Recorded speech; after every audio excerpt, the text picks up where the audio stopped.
வணக்கம்.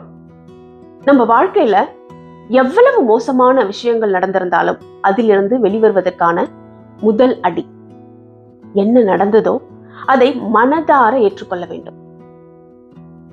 அப்பொழுதுதான் அதிலிருந்து வெளியில வர முடியும். ஒரு விஷயம் நடந்துருச்சு, ஒரு பெரிய தோல்வியோ, பெரிய அவமானமோ, பெரிய பிரச்சனையோ, பெரிய இழப்போ, இல்ல பெரிய தவறோ எது வேணாலும் நடந்திருக்கலாம். நடந்ததை நினைத்து நினைத்து ஒரு மூலையில முடங்கி கிடக்கிறது சரியான அணுகுமுறை அல்ல. ஆமா, இது நடந்துருச்சு அப்படின்னு நம்ம மனதார ஏற்றுக்கொள்ள வேண்டும், நம்பணும். அதுக்கப்புறம் தான் நம்மளுக்கு தெளிவு பிறக்கும். அடுத்த அடியை நோக்கி நகர முடியும். இதுவும் கடந்து போகும் என்ற எண்ணத்தோட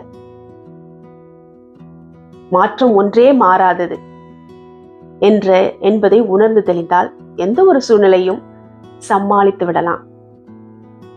இந்த ஒரு சூட்சமும் தான் எங்க வாழ்க்கையில நாங்க கடைபிடிச்சிட்டு இருக்கோம் அப்படின்னு சொல்லலாம். ஏன்னா வாழ்க்கையே புரட்டி போட்ட சம்பவம்லாம் நடந்திருக்கு. கனவிலும் எதிர்பார்க்காத நிகழ்வுகள்லாம் வந்திருக்கு.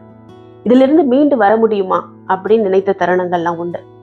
ஆனாலும் இதுவும் கடந்து போகும், மாற்றம் ஒன்றே மாறாதது இந்த உலகத்தில் என்ற சூட்சமத்தை புரிந்து உணர்ந்ததால் ஒவ்வொரு நாளும் மகிழ்ச்சியோட நாட்களை கொண்டாட முடிகிறது. நீங்களும் முயற்சி பண்ணி பாருங்க.